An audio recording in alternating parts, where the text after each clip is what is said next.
Hello, hello, welcome in everyone. How are you? How are you?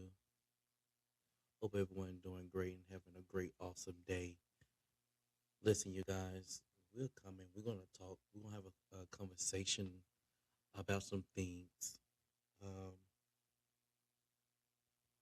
One thing I've come to find out that people hurts and people become hurt. And it's just not in the church world; it's in the world as well that the people is really hurting. So, y'all, we're going to talk and we're going to have a conversation here in just a moment.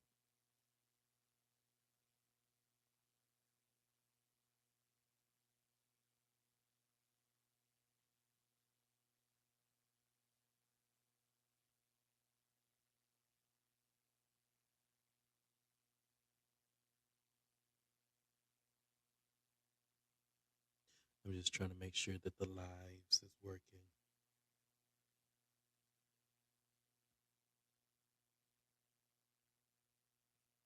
Before it's working right there. I'm just making sure the lives is working, y'all.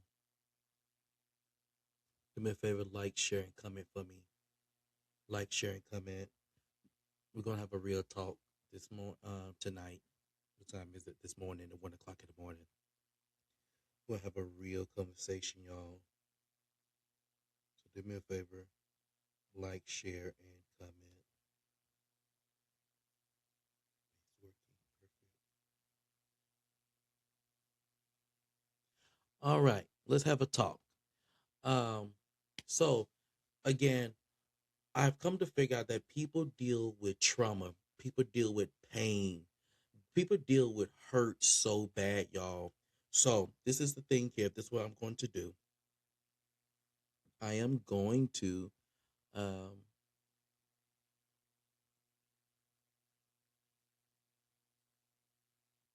uh I, I'm gonna hit on some key points that can help you get over trauma. I'm gonna come from Bible wise, but also I'm gonna come from my personal life as well. That can help you. Um, One thing I do know is the Bible addresses human hurt by offering comfort, validating pain, and providing path to healing through God's presence and forgiveness and hope. Scripture says that God is near the brokenhearted. According to Psalms 34 and 18, the pain can produce spiritual growth, and believers can find healing by releasing bitterness to Him. So let's back up a little bit. Have you ever been through a pain that was so deep that it started making you question your faith in God? It started making you question, Lord, where are you? Lord, do you see me? Lord, do you hear me? Lord, do you even care? Lord, I'm living right. Lord, I'm living holy. Lord, I'm living in righteousness. Lord, I just want to know, where are you? Why have you forsaken me? Have you ever been to that place where you feel like that God have just forbidden you? Have you ever been to that place that you feel like that God have threw his hands upon you? He's not answering your cry no more. He's not answering your prayer. It seemed like he's so far away that you can't feel him. You just can't trace him. But here, according to Psalms 34:18, it lets you know one thing, that he is always near. Even when you're hurting, he's near. When tears coming down from your eyes, he is near. When it feel like that you don't know what to do, which way to go, how to do it anymore, he's near. When it feel like that you just want to give up and you just want to throw in a towel, and this just it, I just can't do this no more. Well, I come here to tell you that he's near. And some of y'all have went through disappointment because you feel like God have forgotten you, and you feel like God have just threw you away, and you trying to say, Lord, how can you let this happen to me? Lord, why would you let this happen to me? Why would you let me go through all this pain? Why would you let me go through this hurt? Why would you let me go through this why Lord, why would you let me go through this? I'm doing what you told me to do. I'm living the way that you want me to live. Lord, what is going on? Why have you just threw me away? Why do it feel like that you're nowhere close to me? Why do it feel like that I can't hear you? I can't trace you. But one thing he wants you to understand is when you are near, when when I'm near, I'm right here. I never gave up on you. You might can't feel me, but I need you to trust me. I need you to know that I'm near to you. I'm right here with you. I never leave you, nor will I forsake you. I never throw you away. What made you? What caused you this pain? It's not that I'm upset with you. And there's a lot of places where God wants us to get to. God wants us to understand that He's not upset with us.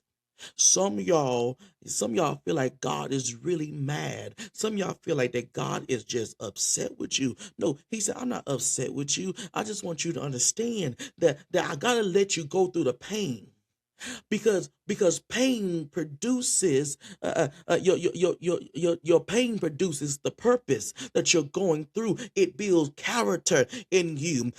It builds your faith. It builds your hope in God. Some of us need to understand that only if we can survive the pain. And that's what we need to learn to do. We need to learn how to survive the pain. Heartaches in your heart, tears flowing. I know it hurted you, but God didn't do it to destroy you. God didn't do it to break you. God didn't do it to make you feel like you're getting punished. He did it simply because He wants you to know I'm right there. All right, you're getting punished. I'm producing something out of you. I'm pushing something out of you. I'm letting this pain build your character. I'm letting this pain build your faith in me.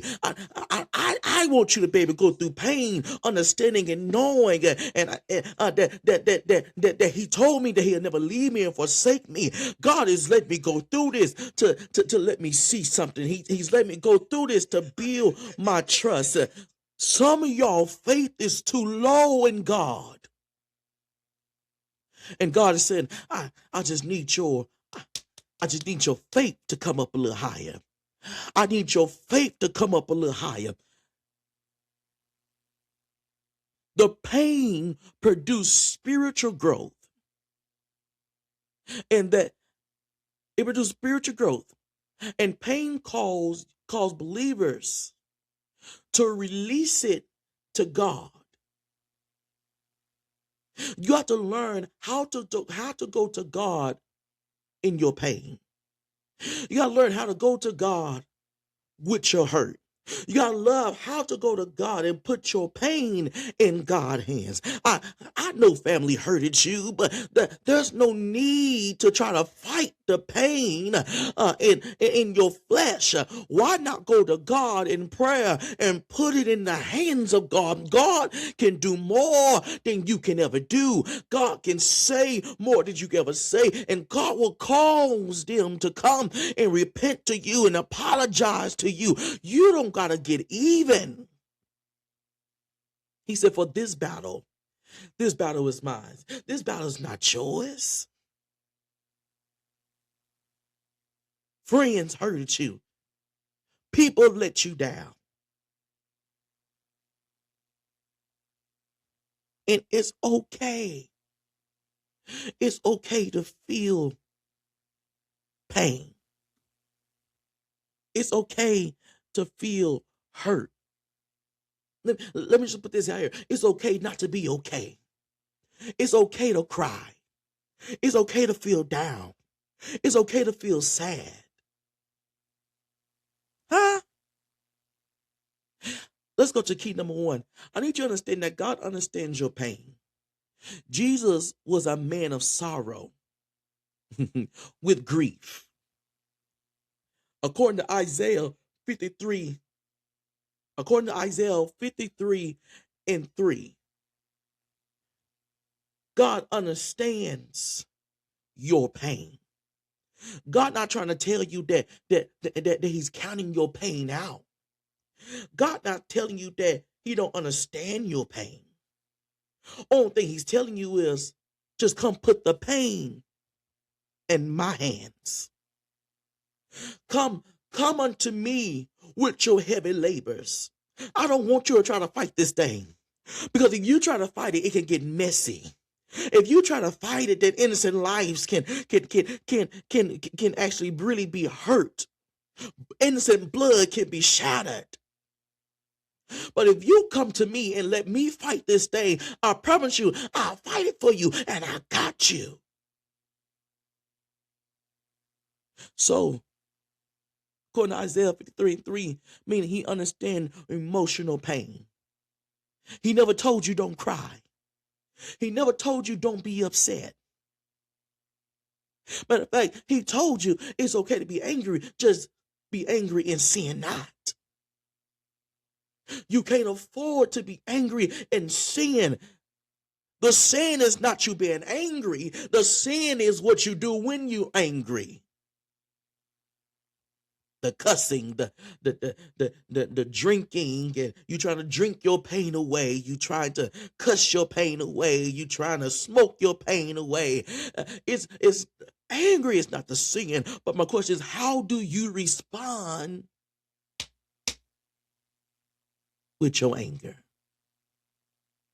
How do you respond to the pain? How do you respond when somebody hurts you? How do you respond when somebody lie on you? How do you respond when everybody else and everything walking away? I need you to understand. And I need you to understand one thing. You're not perfect. You're not Superman. You're not Superwoman. He never told you it would be easy. He told you I'd be right there with you. He never told you that you wouldn't feel pain. He just promised you that when you feel pain, that he'll be right there. He'll be near to you, according to Psalms 34. He said, I'm right there, arm's reach.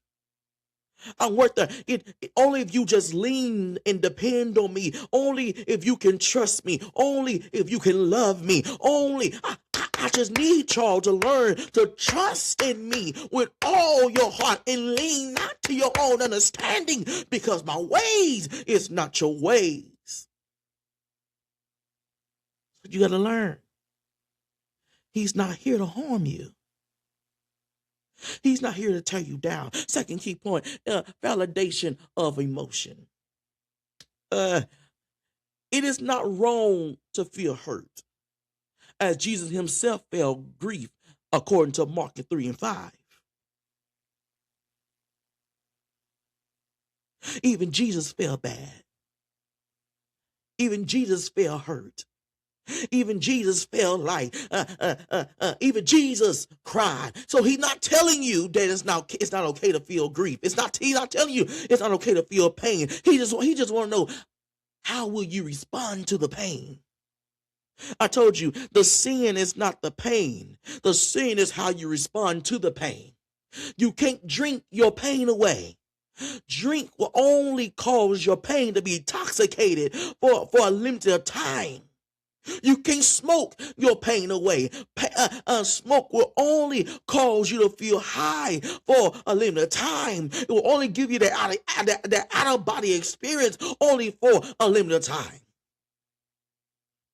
You can't club your pain away. Because clubbing your pain away will only cause you have an enjoyable moment at that time and at that moment. But what happens when the drunkenness go away? What happens when your high fades away? What happens when the fun is over and now you got to go back home and face yourself in the mirror and still deal with the pain? What do you have to do when you still got to go back home under the roof behind closed doors by yourself, and you still got to deal with the tears? You still got to deal with the grief of losing a loved one. You still got got to deal with the pain of your best friend leaving you? What do you do when people still backstab you and people lie on you and walk over you like a doormat? What do you do when people wipe mud on you and they lied on your name and now the alcohol ain't helping no more. The reefer ain't helping no more. The cussing ain't helping no more. What happens now when you're coming to a place where now you're stuck? Some of you need to learn that a temporary fix will never get you out of the hurt. It just dig you deeper. It calls you to be in the pain longer than you have to, because instead of you healing from the pain, you run from it. And every time you run from it, you only doing circles around the pain. You run right back into the same pain that you was running from.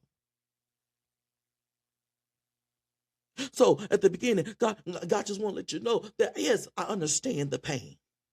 Yes, I understand that you're human. I understand that you got feelings. I understand you got emotions.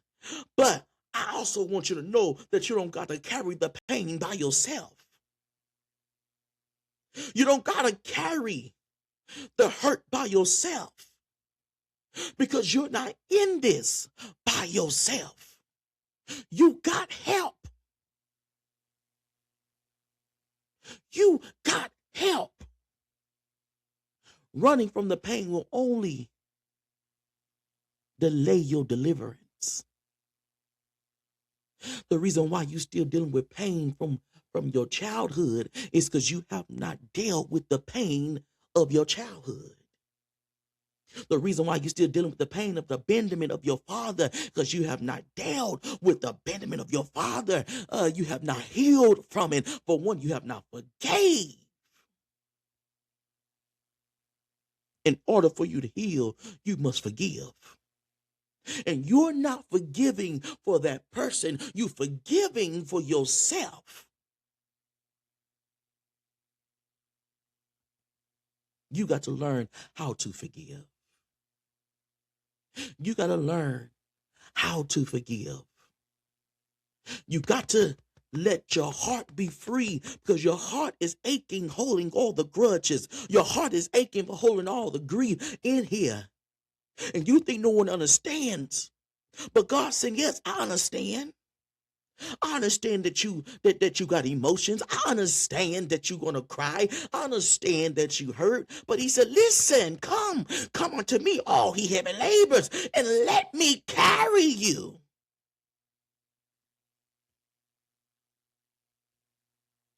I think that's the thing there. We don't want to be carried. He said, let me carry you. I'll be right here with you. You don't gotta suffer. I don't want to see my children suffering. I don't want to see my children cry. He said, come. He said, come to me, all he heavy labors, and let me give you. Let me carry you. Let me carry the weight of the pain off of you. Why do you want to be stubborn? He said, come here. Let me do it. He said, I got you. What are you worried about? What are you concerned about? He said, I got you. He said, do you not trust me? Do you not believe I can carry you through this? Here you go. Let's move on to the third one. God's presence in pain. Oh, God. Ooh. The Lord is close to the brokenhearted and saves those crushed in the spirit.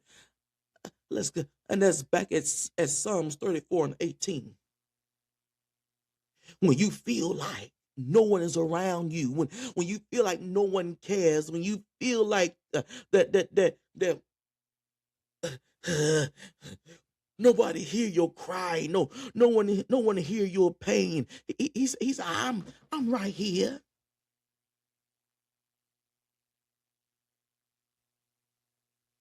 I am right here.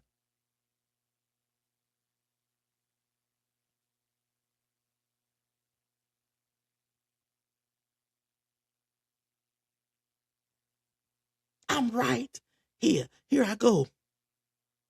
I never went nowhere. I never left you. I never forsake you. He said, I'm right here. I know sometimes it feel like that you're in a wrestling ring and you fighting by yourself and it seems like God have forsaken you. God have left you. No.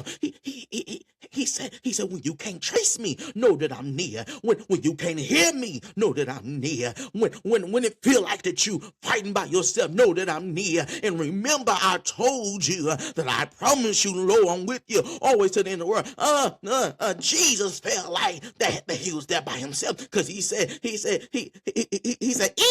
Eli, my God, why have thou forsaken me? In other words, why have you left me? Why did you leave me on this cross by myself? Why did you leave me to suffer by myself? Why shall you persecute me? Why shall you abandon me? I told your son, I thought you loved me.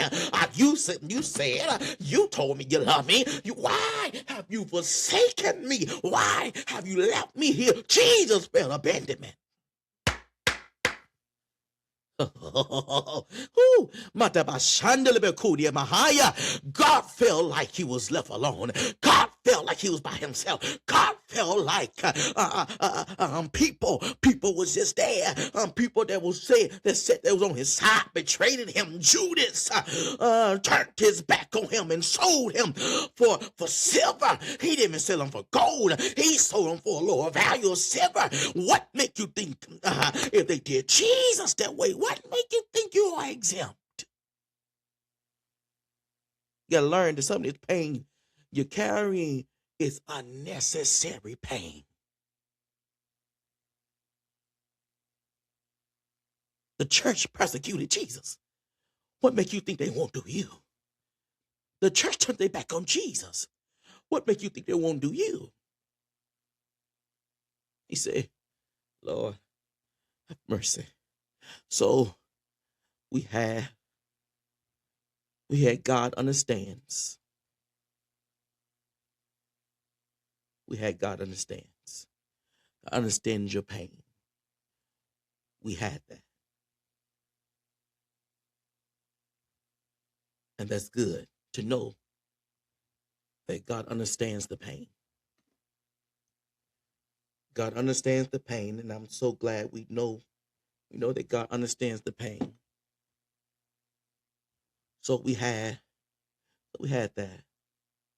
We had God understands the pain according to Isaiah 53:3. Then we had the validation of emotion. We understand that God validated it because he never said it was wrong to feel emotions. It's what you do behind the emotions. And so then we had God's presence in pain. So now that we understand that God understands the pain. And now that we understand that God validated the pain. And now that we know that God is in the pain with us, he have never forsaken us. Now let's talk about the purpose of suffering with the pain. Yeah. Okay. Pain can produce character and hope, according to Romans 5:3-5. So you don't only go through pain just for no reason. You really go through pain, and God, to get something out of the pain. You are always supposed to learn a lesson out of the pain that you carry. Every time you go through something, you're always supposed to produce a lesson out of it. Oh, come on, somebody. You are never supposed to go through something and come out empty-handed. Um, I, I, I just got a question. Why is it that we are going through things in life? Why are we going through life and coming out empty-handed? We didn't pick up the wisdom. We didn't pick up the knowledge out of the tests and the trial that we was in. We didn't learn from our mistakes when we went through the pain. When you go through the pain, you should have matured.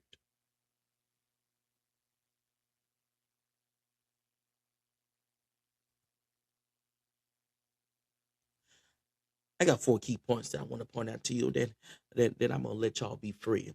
Here it is. Number one, let's talk about the actionable steps for healing. Number one is cry out to God. Bring your honest emotions to Him as He carries you through. First thing first is, in order for God to heal us, we got to learn to stop going to everybody else and leaving God out. Now, I do believe that it is okay to go sit on a professional couch. It's okay to go seek professional therapists. It's okay to get help. But we got to stop calling mama, daddy, uncle, bobo, jojo, jojo, daba, so, daba, daba, daba, daba, boo, daba. We got to learn to stop calling on all these people and forget to call on God. And then when we do go to God, we got to make sure we go to God with our honest feelings, with our honest emotions. We don't have to come to God being so deep. Who told you that you had to be so deep coming to God?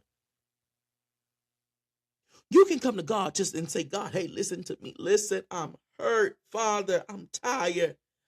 Father, I don't know which way to go. Father, I don't know which way to do. Father, I need you to help me. Help me in my mind, my mind all over the place, my emotions all over the place. One moment I want to snap. Next moment I want to cry. Next moment I want to laugh. My emotions is bipolar right now. Father, help me. I'm suffering right now. We don't got to come to God all deep in all these big words and stretched out words, and we don't got to come to God with all these deep tongues and Abahoda Bahansian, and we don't got to come to God with Dr. Pepper, Coca-Cola and Pepsi, and we don't got to come to God with Ebola, Coca-Cola and Shacola. We don't got to come to God like that. We come to God as human. Let me tell you something, leaders. You gotta learn to stop hiding behind your title, and people of God, you gotta learn to stop hiding behind your pain. We got leaders. We have leaders that's hiding their pain behind titles. And that's why we got leaders out there hurting the people in the congregation. Then we got the congregation hiding behind pain. On the outside, they smiling, but on the inside, they're hurting, they damage. You have to learn to come to God who you are and remove the mask. You must be honest with God. But the first thing, in order to be honest with God, you got to be honest with yourself that you need help. Secondly, you must choose forgiveness. Forgive those who have wronged you to release the bondage of bitterness. Do you not know that pain can cause you to be bitter? Pain can cause you to be angry, and that pain will cause you not to be only angry at the person that hurted you, but it will cause you to take your anger out on everybody else around you. You will begin to be angry, you begin to be hurt, and so now you start having trust issues, and you start not want to be around people, and you start saying, I don't want to, I just don't want to talk to people. No. I'm not talking about the ones that's an introvert. I'm talking about the ones that's dealing with pain and have not dealt with the pain yet. So you take your pain out on everybody else, which means you now in the stage of bleeding on other people. You have leaders that have not forgave, so they deal in pain. So they get behind the pulpit, and they begin to preach, and they begin to holler, and yes, come here, I'm talking to you. They begin to holler, and instead of taking out the time to get, excuse me, to get before God in God's presence and let God heal them, what they do is they get behind the podium and they preach their pain, and then it begins to harm the sheep that God placed them to shepherd over, if God called them a shepherd. Because also you got leaders that go start churches out of pain.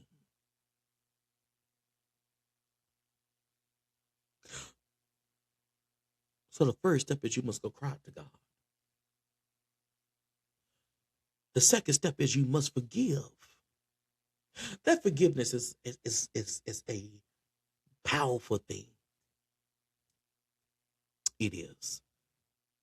It's a powerful word, but it's the most hardest word to do. You got people that have not forgave their mother. They haven't forgave their father. They haven't forgave their husbands, their wives, their ex-boyfriend, ex-girlfriends. And some of these people is even unalived. Put it in a nice way. Because it's got to go on TikTok too. Some of these people are not even here no more. And you still holding on to the hurt. You still holding on to the grudge. You still holding on to the bitterness. And you want to let it go. And they don't already moved on because they in the grave. Well, I never got an apology. You won't never get that apology. You won't get it. The reason why you won't get it is because simply they gone. They can't apologize in the grave. So why won't you just move on so you can heal? I know. You may say, LaCorian, that sound easier said than done. No one never told you that the healing process will be easy. But every day is a step that you should fight to take. Not to free them, but to free you.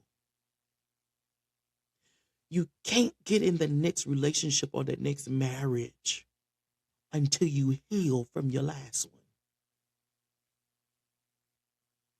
How can you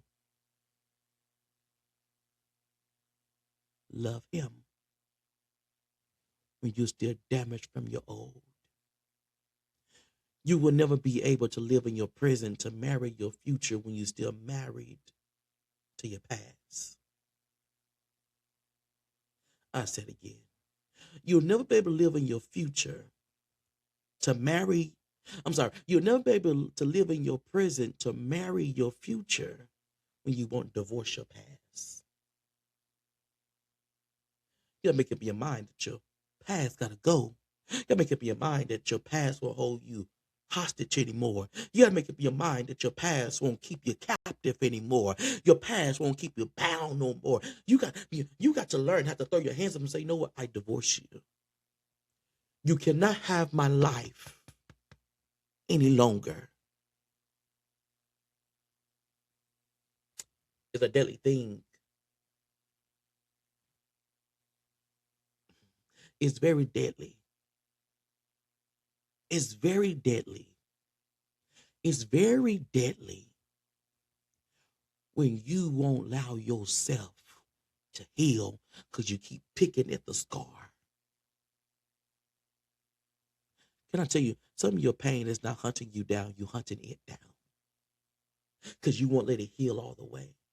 Because some of you have become comfortable in your pain. Some of you have become comfortable in your hurt. Some of you have become comfortable. When God's trying to tell you, just take your hands off of it. Let me do the work. But we won't take it to God so he can do it. So now we stuck there. We must learn to heal. So here it is. Third thing is find community. Lean on others as believers are called to bear one another's burdens, according to Galatians 6:2. Though sometimes, as discussed, others can cause more pain. Let me tell you something. I started the community, the recovery, the house of the recovery, where it's a community of people that holds each other accountable. It holds each other responsible, not to fail, but for you to learn from the failure. When you fall down, you need to learn what caused you to fall so you won't fall again tomorrow, so you won't fall again in another hour. What caused you to fall? What caused you to mess up? What caused you to make that mistake? What caused you to go down that road? You know you heard mama tell you, I don't get a good feeling about this boy, baby girl. No, it's something about him. But because you were so stuck, I like him. I love him. You didn't see the red flags. All you seen was green flags. Hey, and no judgment here. It's okay. We all been there before. We all have experience that ain't got. Or, no, baby, I don't think you should do that. I don't think that idea is good. But you still ran with it because you felt like it was good. You thought mama was tripping. You thought daddy was just being too strict. But somewhere down the line, you start feeling pain. Somewhere down the line, you start feeling heartache. Somewhere down the line, you start feeling confused. Somewhere down the line, you start getting a little weary what you once was confidence in.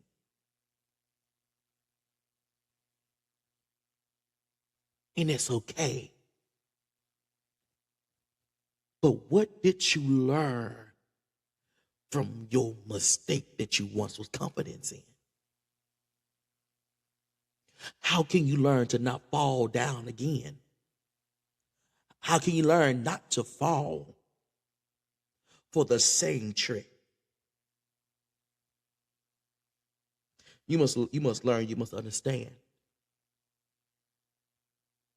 No one told you that this world would be easy. We just told you to live. Live. Live. It's okay to live. You live, but you learn.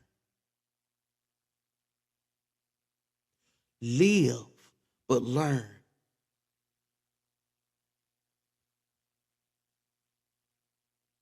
Last key point. Focus on hope. Actually, hold on, let's back up. When you find this community, make sure that this community is filled with trusted people. Because some people cause you to fail because they're not strong enough to overcome their pain.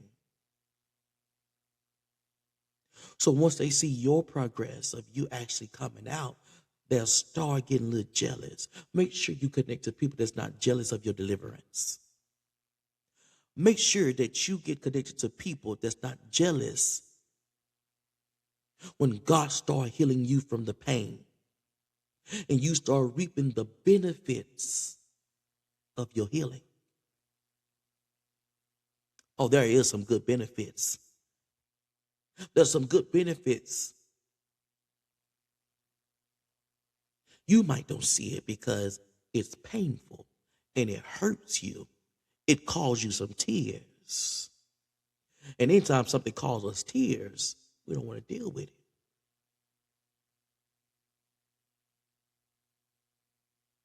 But that's understandable. And it's okay. It is okay. It's okay. It is okay. It's okay. I need you to learn to heal. I need you to learn to let God heal you. And it's okay to get support. Surround yourself with people that will push you to your healing. They won't make you relapse, but they'll push you to your healing. Fourth one, focus on hope. Meditate on the promise that God is working all things together for the good. According to Romans 8:28, you must understand that God is going to make this pain work for your good. Yeah. The pain don't feel good in the middle of this. But at the end of the pain, you're going to realize this all worked out for my good. It didn't break me. It built me. It didn't destroy me. It kept me. It didn't uncover me. It covered me. It pushed me to build a closer relationship with God. Sometimes pain will cause you to get closer to God. While in the middle of the pain, it might feel like you're going farther and farther away. Don't believe me? Job, chapter 1. The Bible says he lost his ox, his camels, his children, his everything that he was able to lose, he lost it. That right there would have caused some of y'all to go into depression. In other words, if it's not one thing, it's another. Every time I turn around, the enemy's attacking something. I know you've been there before. You can't tell me you haven't. You've been there before. Once I get over one thing, boom, there goes something else hit me. You've been there before. The Bible says that Job shaved his head, ripped his garment, and fell to God and said, naked I came in, naked I leave. In other words, I came in with nothing, and he was good. I had stuff, and God was good. But now that I lost it, God is still good. Oh, ooh, okay. That was good. I don't care what I lost because I came in without it.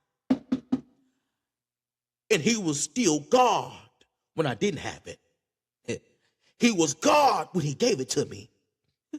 And he'll be God if he take it. Can nothing separate me from the love of God? I don't care what I have or what I don't have. I don't care what I'm lacking. I don't care what I gain. God will forever be God, and God is yet good. Yeah, the Bible says, he said, naked I came, naked I leave. Blessed be the name of the Lord. Once all that was over, came Job chapter 2. You would thought when he fell down and worshiped God that the situation would have got fixed and it would drew him, it would have closed the deal and God would have showed up and saying, let me go in and replace it. Excuse me. But no. Job chapter 2 came and now the person that was closest to him, the person that was told, that made a vow through sickness and health, the person that made a vow to death do his part, have called now came and challenged him. Okay. Job chapter 2, the Bible says, after all of that, she came and said, why won't you curse God and die? Other words, the person that was around him in his circle was trying to make him give up on what he believed. Oh, God. He believed that God was able to do exceedingly and abundantly above all that we could ever ask. He believed that God is a redeemer. He will redeem what was he believed that God will supply my every need. He believed in God. But the person that he was surrounded by began to get weary in her faith. Other words, she didn't see what he saw. Oh God. And you got to be careful when you surround yourself with people that can't see what God showed you. You got to be careful surrounding yourself with people that can't see the promise. Okay, you got to be careful surrounding yourself with people that don't see like you see. Oh my God, you got to be careful when you surround yourself with people that talk negative and talk down and trying to cause you to give up on what you know that you saw. That's good to me. That's good to my sanctified soul. Here, she said, "Why won't you curse God and die?" But can I tell you, that still didn't move Job. God, have mercy. That still didn't move Job. Job said, "You sound like a foolish woman." God, other words, you don't sound like the person that's supposed to have my back. You don't sound like the person that's supposed to be in this with me. You're not equally yoked to me right now. You're not on my level right now. You don't see the way I see. You don't, and you're not looking at what I'm looking at. You don't know my God like I know my God. You don't know him like I know him. I know him to be a healer. I know him to be a doctor in a sick room. I know him to be a lawyer in a courtroom. I know him to be a wheel in the middle of a wheel. I know him to be a bridge over troubled waters. I know him to be Jehovah Shalom. I know him to be Jehovah Nissi. I know him to be Jehovah Rapha. I know him, so I won't leave him. Ooh, hey, but even there, you would have thought, okay, God is getting ready to come through now. The person that he was married to, he stood up to her. Job didn't let no one, he didn't let no one or nothing come between him and God. The Bible said that they described Job as a righteous man. And he did no wrong in the eyesight of God. Can I tell you, you can be doing everything good, pain and trouble is going to find you. Can I tell you God don't got to be upset with you. God not mad at you. Pain is going to find you because it's the ways of life. I gotta go. I didn't get on here for a long time. Just got on to be on here for a short period of time. But I came here to encourage you that God is going to do exactly what he promised you. God is going to make a way out of no way. God is going to build you. God's going to uplift you. God is going to sustain you. Yeah. The only thing is you got to learn how to stop being, your faith can't be wavering in God. You got to stand firm in this thing and know that God is going to do it. You got to know that I don't care what my naked eye see. I know what my spiritual eyes saw. I know the resume of God. I know the background of God. I know what God is able to do. I know what God is going to do. I know the history of God. I know the presence of God. And I know that God is able to do it in the future. Because he said, I'm the same God then. I'm the same God today. And I'm the same God forevermore. I should never turn my back on God. He said, you sound like a foolish woman. God, have mercy. He said, you sound like a foolish woman.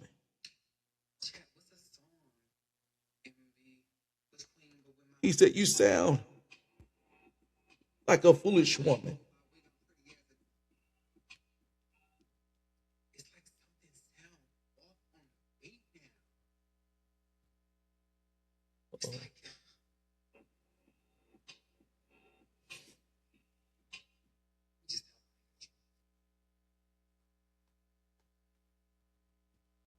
It's just, he said, you sound like a foolish woman.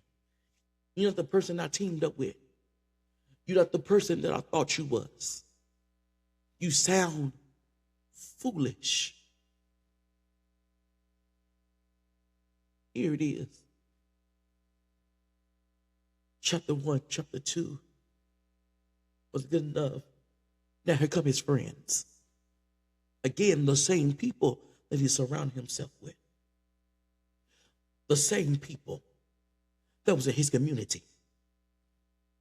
Man, why won't you just give up now? In other words, if I may paraphrase, why won't you just give up now? Why won't you just walk away? What's keeping you here? Have you ever had the people talk in your ear and try to make you give up? Now, not only are you in war in your house, now you're in war in your friends. The people that you thought that would have your back, the people that you thought that would pray you through, the people that you thought that was going to fast with you and cry out to you, your prayer partner, your prayer partner, faith have got a little wavy now, and now your prayer partner is ain't prayer partnering anymore. The partner have partnered out, and so now it seems like that you have been left in the room all by yourself. You must understand something, boys and girls. The devil messes up when he allows you to get in a room by yourself. If you ever get in a room by yourself and you seek God's face and you don't stop seeking him until you respond, the devil's in trouble. See. According to Habakkuk, Habakkuk said, upon this mountain shall I sit. Habakkuk sat there. Habakkuk didn't move. Habakkuk didn't budge. Habakkuk didn't come from off the mountain until God gave the vision. And then Habakkuk wrote the vision plain enough for man to run with it. Most importantly is Habakkuk didn't move. Some of y'all need to pick up the Habakkuk spirit and stop moving until God responds. And then we must stop trying to make God respond on our timing. No, sons, no daughters, no boys and girls. Can I help you for a moment? Come here, let me help you. God's timing is not our timing. He said his ways is not our ways. His thoughts is not our thoughts. So why are we trying to figure it out?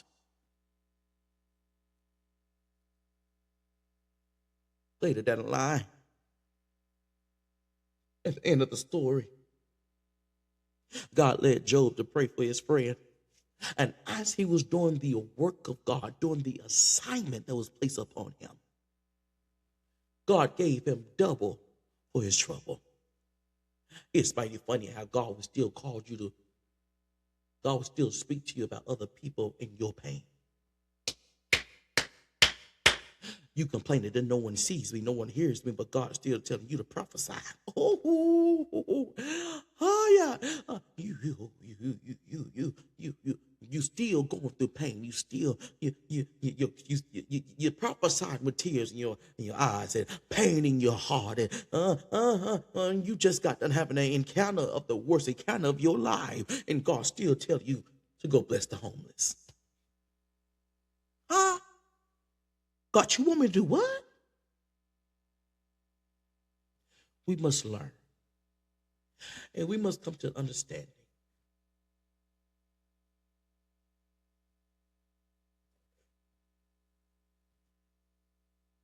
Our pain and suffering is not really for us. It's not really for us. It's for the people that we're going to run into to tell them and teach them how to come over. On the screen, you'll see the key scriptures we talked about today, which would be Psalms 34 and 18.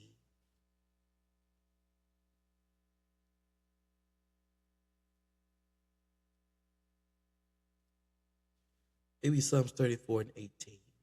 Isaiah 61, 1 through 3. Romans 5, 3 through 5. Matthew 5, 5, chapter 5, verse 4, uh, and First Peter 5 and 10. I want you to go study those scriptures for yourself. And I really want you to study these scriptures. And I want you to let these scriptures minister to your heart. And I want you to start your healing process. I don't care how hard it is. You got this. I know you do. I love you. This is Apostle LaCorian Hamlet. And I want you to know that your healing can start tonight. Thank you for tuning in. Thank you for being my guest in the recovery room. Will we help you recover the trauma? Tune back tomorrow for part 2. Go and dig deeper.